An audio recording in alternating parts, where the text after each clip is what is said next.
Hello दोस्तों, जय श्री राम। क्या हाल चाल आपके। तो आज शुरू करते हैं एक और नए ब्लॉग को। तो सो नहा धो के होके तैयार निकलते हैं मेट्रो स्टेशन की तरफ और वहाँ से सीधा हम जाते हैं लाल किला। आज हम लाल किला घूमेंगे अर्थात बाहर से तो 5-6 बार देख चुके हैं, अब अंदर से घूमेंगे अर्थात अंदर से देखेंगे क्या है। तो हम पहुँचते हैं पुरानी दिल्ली अर्थात अपनी नई दिल्ली। पुरानी दिल्ली मतलब कि जो वास्तविक दिल्ली है। उसके बाद हम पहुँचते हैं Lal Qila metro gate number 4 से आप निकलेंगे तो सामने ही पड़ेगा। तो हम सीधा जाते हैं लाल किला की तरफ। अब यहाँ पे टिकट लेने के 2 सिस्टम है, एक ऑनलाइन एक ऑफलाइन। ऑनलाइन टिकट अगर आप लेते हैं तो आपको थोड़ा सस्ता पड़ जाता है। तो जो 80 रुपये की ऑफलाइन टिकट थी वो हमने बार कोड स्कैन करके 68 में पड़ी। उसके बाद हम टिकट लेके पहुँचते हैं लाल किला के अंदर। ये लाल किला का फ्रंट गेट है। जैसे आपने बाहर जो गेट देखा है उसके अपोजिट साइड ये वाला गेट है। और इसी जो सीढ़ियाँ देख रहे हैं इसी पे चढ़ के जो किसान आंदोलन हुआ था लोग इसी पे जाके झंडा उन्होंने फहराया था। तो इसके अंदर हम जाते हैं तो लाल किला के अंदर बाज़ार लगता है। जो मेन लाल किला का गेट है अंदर वाला उसमें बाज़ार लगता है। तो इस तरफ दोनों तरफ आपके बाज़ार लगे हुए दिखाई देंगे। फिर 2 तरफ गेट 3 तरफ गेट मिलेंगे, सामने और दाएं और बाएं। तो आप किसी भी गेट से अंदर जा सकते हैं और तीनों गेट वहीं पर जाएंगे। अगर आप दाएं और बाएं गेट से अंदर जाते हैं तो आप जेल भी देख सकते हैं। जैसे कि हमने बाएं वाला गेट चुना और उससे हमने एंट्री की तो पहले आप जो पुराने ज़माने के जेल हुआ करते थे वो दिखाई देते हैं। और अगर आप फ्रंट वाले गेट से एंट्री करते हैं तो आप सीधे म्यूज़ियम में जाते हैं। अगर आपको जेल देखना है या गार्डन देखना है तो आप बाएं से जाके पहले वो विज़िट कर सकते हैं, फिर अंदर जा सकते हैं। तो हमने जैसे इस तरफ गए और हमने पहले इस तरफ का विज़िट किया। ये काफ़ी खंडहर हो चुका है, अंदर से जाके आप देखेंगे तो काफ़ी खंडहर है। तो यहाँ पे 6-7 म्यूज़ियम है। एक तो फ्री वाले म्यूज़ियम है और कुछ पैसे दे के म्यूज़ियम है। वो भी 3 प्राइस चलता है, एक चलता है लोअर, फिर मिडिल, फिर अपर वाला। तो हमने मिडिल वाला प्राइस दिया था जो संग्रहालय का था। तो 2 इसमें फ्री वाले म्यूज़ियम हैं जो हमने पहले वो देखे। फिर इस रास्ते से होते हुए हम गए दीवाने खास और दीवाने आम की तरफ। जैसे कि आपको पता है कि दीवाने खास और दीवाने आम में पहले जनता बैठा करती थी और कहीं कहीं राज परिवार के लोग बैठा करते थे। इसी तरफ हमने दीवाने आम और दीवाने खास देखा।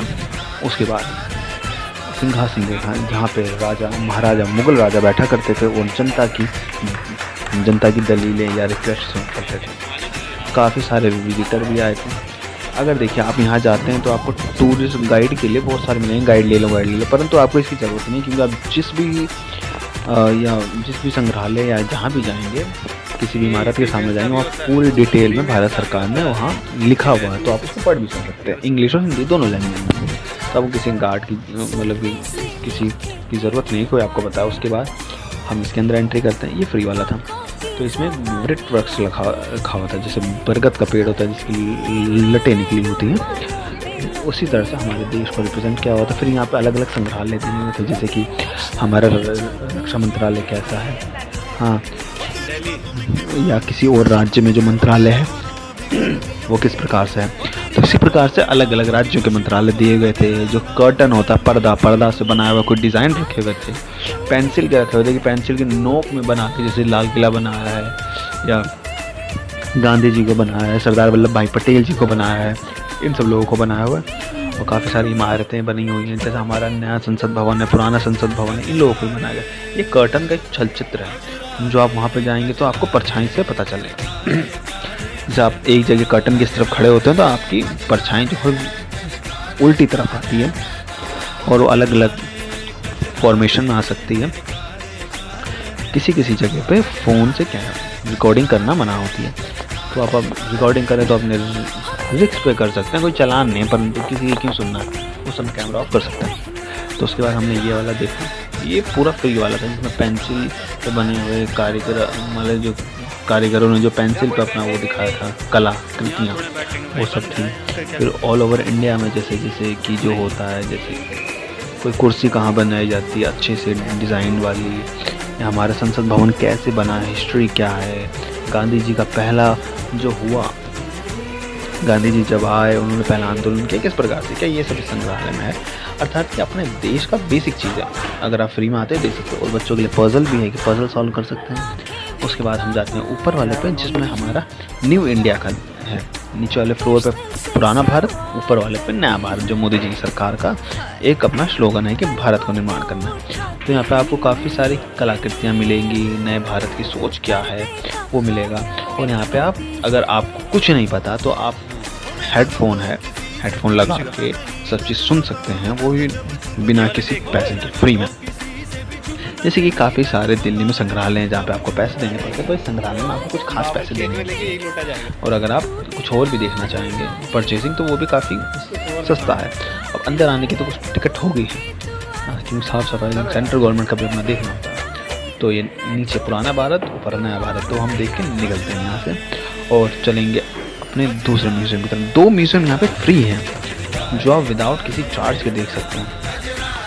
ये दूसरा म्यूज़ियम है, इसमें 1857 के बाद जितनी क्रांतियाँ हुई हैं, पहली क्रांति हुई, दूसरी क्रांति हुई, मंगल पांडे का उसमें क्या योगदान रहा, या बैरकपुर की जो क्रांति शुरू हुई उसमें क्या क्या था, झांसी की रानी का क्या था, बनारस घराने ने सहयोग क्यों नहीं किया, उस पर अंग्रेजों ने कभी आक्रमण क्यों नहीं किया, बनारस घराने के राजा हमेशा ब्रिटिश गवर्नमेंट को क्यों सहयोग करते थे, इन सबकी हर हिस्ट्री, आगे पीछे क्या कारण है, सब इसमें डिटेल में लिखा हुआ है।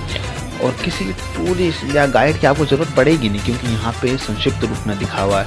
अखंड भारत की फ़ोटो है, अखंड भारत में कहाँ पे मुग़लों का शासक हुआ, कहाँ पे अंग्रेज़ों का शासक हुआ, मुग़लों ने कैसे शुरुआत की, अंग्रेज़ों ने मुग़लों को कैसे दबाया, अंग्रेज़ों की क्या रणनीति थी मुग़लों को दबाने की।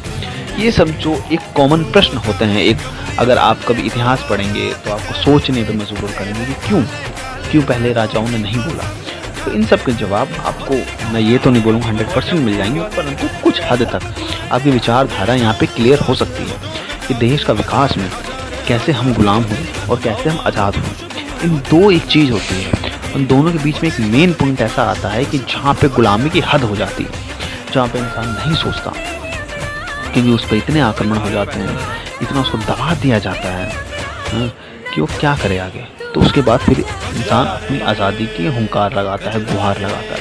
तो उसकी गुहार नहीं सुनाई जाती तो वो हुंकार लगाता है कि भाई अब तो मैं आज़ादी लूँगा। तो ये वाला म्यूज़ियम, ये परचेसिंग म्यूज़ियम है, आपको थोड़े से चार्ज देने पड़ेंगे, परंतु जितने इस म्यूज़ियम का 20 रुपये शायद एक्स्ट्रा चार्ज लगेगा आपका, ऑनलाइन करने पर 10 रुपये लग जाएगा। और उसमें आपको इतनी चीज़ आपकी क्लियर हो जाएंगी कि दिल्ली चलो का क्या था, दिल्ली चलो में क्या है, दिल्ली चलो में किसके योगदान रहा, अर्थात कि इसमें भारतीय दृष्टिकोण के अलावा ब्रिटिश दृष्टिकोण भी दिया गया है कि हर ब्रिटिश बुरा नहीं था, कुछ ब्रिटिशों ने सहयोग किया भारत की आज़ादी में। वो चीज़ जो हमें नहीं पढ़ाई जाती या हम काफ़ी ऊपर लेवल की बात करते हैं तब, परंतु अगर आप अपने छोटे भाई बहनों किसी को भी लेके जाओ तो यहाँ पे ये चीज़ क्लियर हो सकती है। दिल्ली में काफ़ी सारे संग्रहालय हैं, हम लाल किला बाहर से देखते हैं, हाँ, परंतु अंदर जाके एक विचारधारा क्लियर होती है। मेरठ की क्रांति, अगर आपको केवल फ़ोटो खिंचवाना है तो आप केवल बाहर से जा सकते हैं, परंतु आपको अगर समाज देश के बारे में समझना है, आज़ादी कैसे मिली और क्या क्या है, क्योंकि लाल किला के अंदर भी कुछ है ना, हिंदू शासक रहे, मुस्लिम शासक रहे, फिर ब्रिटिश रहे, तो उन्होंने कुछ किया, तो उस चीज़ को समझते हैं। फिर उसके बाद हम निकलते हैं बाहर, फिर सामने रोड क्रॉस करके चलते हैं चांदनी चौक, फिर वहाँ पे एक शीशगंज गुरुद्वारा है, शीशगंज गुरुद्वारे पे मत्था टेक के फिर हम चांदनी चौक घूमते हैं। चांदनी चौक घूमने के बाद यहाँ पे धूप हो गई थी, 3-4 बजे का टाइम था, तो काफ़ी दुकानें खुले नहीं थी। फिर हम चांदनी चौक पे पराठा खा के सीधा निकलते हैं सीपी की तरफ। सीपी में भी घूमने का खास कुछ है नहीं, अगर आपको शॉपिंग नहीं करनी है तो सीपी में 2 लोग जाते हैं, एक तो आप फ़ोटो खिंचवाओ, रील बनाओ, अगर आपको ये नहीं बनाना तो दूसरा है पालिका बाज़ार। पालिका बाज़ार में आपको जो सीपी कर्नाटक में सामान मिलता है, पालिका में भी सेम सामान मिलेगा, परंतु प्राइस का बहुत फ़र्क होता है। वहाँ पे ब्रांड ओरिजिनल होता है, यहाँ पे ब्रांड लोकल होता है, परंतु पहन के शो दिल्ली में तो शो ऑफ का काम ही ज़्यादा चलता है, तो आप कर सकते हैं। तो हम सीपी देखते हैं, हमें कुछ लेना था, टाइम था हमारे पास घंटे भर का, तो हम सीपी देखते हैं, उसके बाद पालिका घूमते हैं। उसके बाद उसके बाद जब हम पालिका घूमते हैं तो यहाँ पे काफ़ी चीज़ें हमने ये देखी कि आप जो दुकानदार एक रेट बताया तो उस पर कभी निर्भर ना है, 1000 बोले तो आप कम से कम उसको आधा बताएंगे ना, तो आपको दे देगा, रो धो के आपको 500 में भी दे देगा 1000 की चीज़। हम बाहर आते हैं और ये देखते हैं कि न्यूज़ एक जगह पे काफ़ी भीड़ थी, फिर हम देखते हैं काफ़ी न्यूज़ वाले हैं, मतलब कि आजकल जो यूट्यूब के न्यूज़ चैनल हैं वो आते हैं, अपनी न्यूज़ बताते हैं, लोगों को एक टॉपिक रखते हैं, तो लोग उसमें भिड़ जाते हैं। यहाँ पे काफ़ी भीड़ लगी थी, एक ने कोई न्यूज़ बताई कि अरविंद केजरीवाल कैद क्यों हुआ, जेल